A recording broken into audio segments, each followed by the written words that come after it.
मेरा प्यारा प्रीतम सतगुर रखवाला, मेरा प्यारा प्रीतम सतगुर। ऐसी इच्छा है।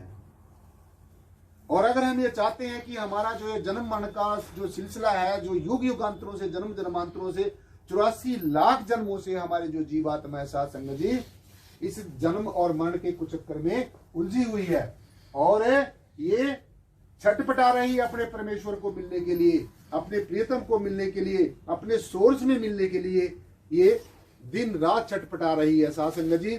जैसे कोई बिछुड़ जाता है हमारे से, कोई जिसको हम जीवन में सबसे ज्यादा चाहते हैं, सबसे ज्यादा प्रेम करते हैं, अगर वो हमारे से बिछुड़ जाए तो चाहे हम कहीं पर भी हो, कहीं पर भी हो, वहां पर भी हमें वो याद आता रहता है।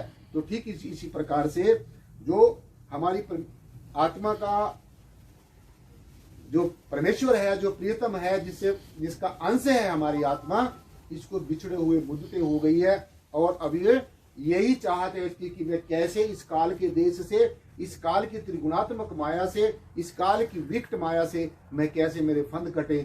तो हमारी आत्मा की, हम सब की मेरे ख्याल में यही इच्छा हो, यही इच्छा होगी और नहीं है तो ये होनी चाहिए। हमें बार बार काल के देश में न आना पड़े, बार बार हमें जन्म मरण के चक्कर न झेलना पड़े, बार बार हमें ये विरोधाभास ना झेलने पड़े, बार बार हमें समाज के तरह तरह की बातों को ना झेलना पड़े।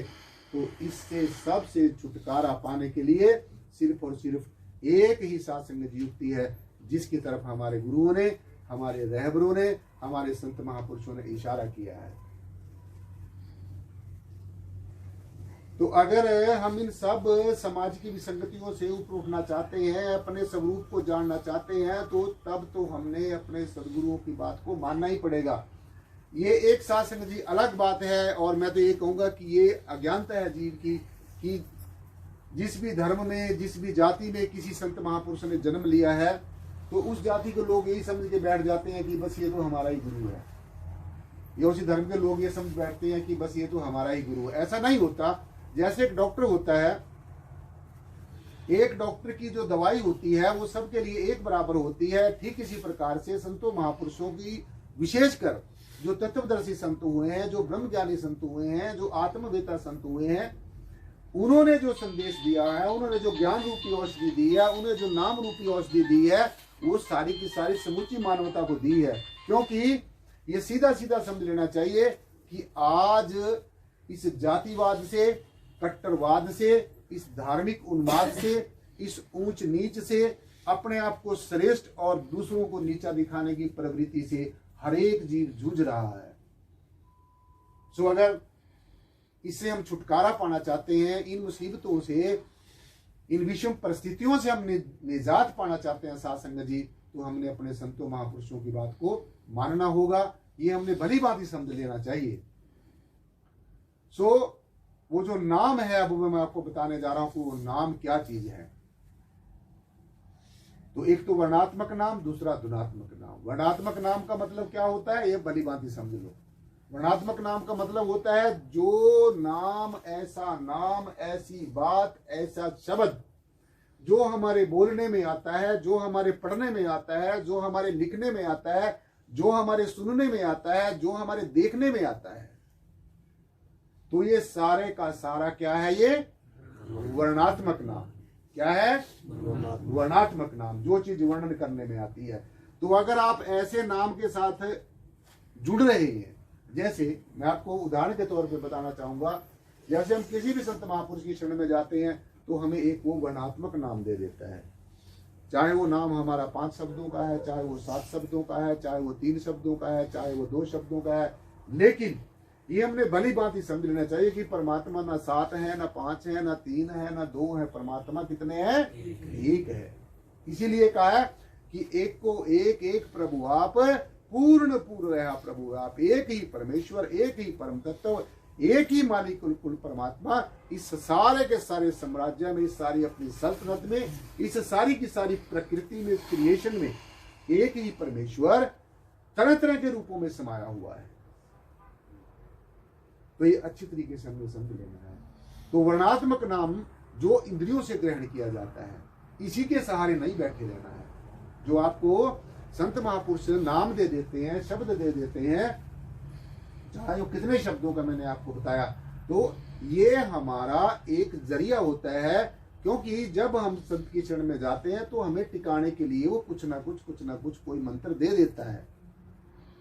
सो जैसे एक किसान होता है, हमारे किसान भाई हैं, जैसे बीज जो बीजते हैं अपने खेतों में, जैसे बीज बीज दिया, कुछ दिनों के बाद में क्या होता है, वो किसान उसकी परवरिश करता है, अपनी देख रेख करता है, समय पे पानी देता है, खाद डालता है, और भी जितना उसमें से खरपतवार है उसको साफ करता है। तो एक दिन ऐसा होता है, जो प्रकृति की अपनी नियमानुसार साथ संगत जी, वो जो हम बीज बीजते हैं, कोई भी अमुक बीज हम कोई भी लेने चाहे, तो एक दिन उसमें से क्या होता है, अंकुर फूट जाता है।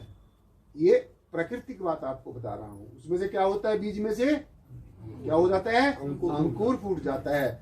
और वो अंकुर फिर दिन प्रतिदिन बढ़ता रहता है, और एक दिन को ऐसा होता है कि पूरे का पूरा विशाल पेड़ बन जाता है, पौधा बन जाता है, वृक्ष बन जाता है।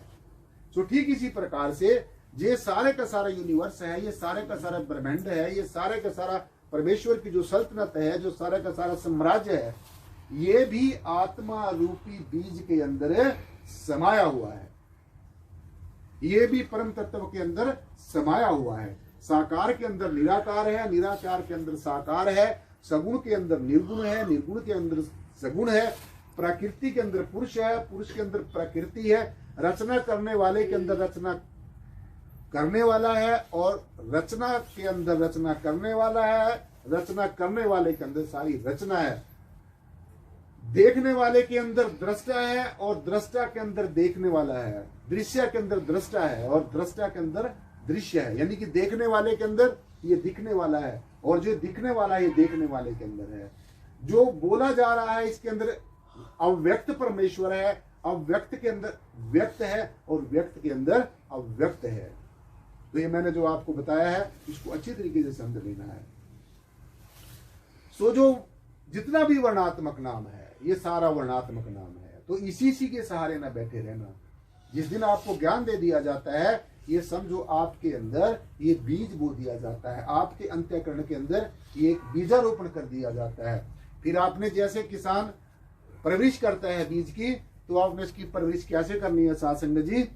इसका परवरिश करने का जो अर्थ है वो ये है कि आपने जैसे सदगुरु को वचन दिया है, उसके अनुसार अपने जीवन में नित्य प्रति सत्संग, सेवा और सुमरण, ये तीन के तीन जो सिद्धांत हैं, जो जीवन तीनों सिद्धांतों को अपने जीवन में धारण कर लेता है, उसका निश्चय ही कल्याण हो जाता है। नित्य प्रति सत्संग में आना ये नहीं है कि नाम लिखवा दिया क्लास में, उसके बाद में फिर अपना जीवन पर्यंत आना ही नहीं है, तो ऐसा नहीं। नित्य प्रति और सुमरण, नित्य प्रति सुमरण करना है। जैसे हम अपने शरीर को तरोताजा रखने के लिए भोजन आदि करते हैं, साथ संग जी तरह तरह के व्यंजन खाते हैं, तो आत्मा के लिए, अपनी रूह के लिए, अपने चंचल और चलायमान मन के लिए हमने परमेश्वर की बंदगी करना, खुदा की इबादत करना, सुमरण करना, परमेश्वर को ध्यान करना, याद करना, सदगुरु को याद करना, ये बहुत ही ज्यादा जरूरी है, अति जरूरी है, बहुत ही ज्यादा जरूरी है।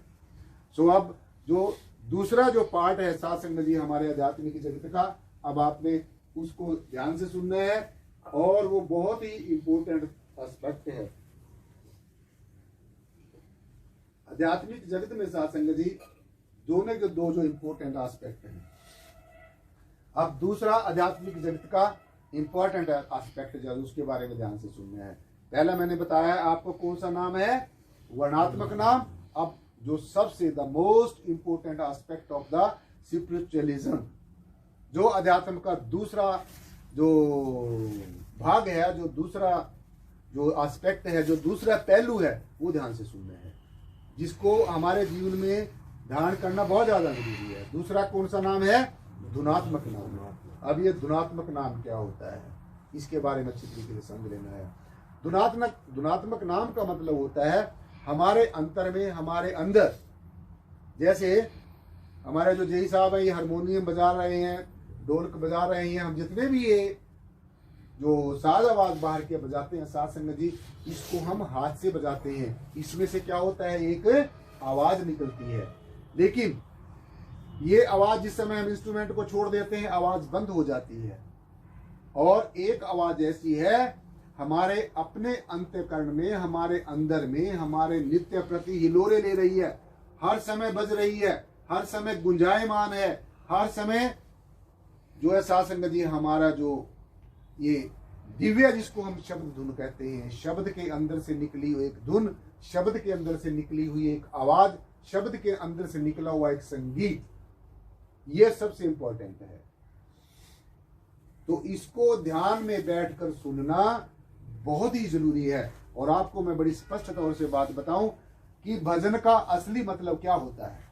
भजन का असली मतलब भी यही होता है कि जो ये शब्द धुन है, जो ये अनहद शब्द है, जो ये इलाही फरमान है, जो ये हमारे आत्मिक मंडलों का राग है, जो ये परमात्मा के घर से निकली हुई एक आवाज है, जो परमेश्वर के घर से निकली हुई एक धुन है, एक सुरीली धुन है, एक मनमोहक धुन है, इसको ध्यान में बैठकर सुनना सबसे उत्तम, सबसे श्रेष्ठ अध्यात्म में यही बात है।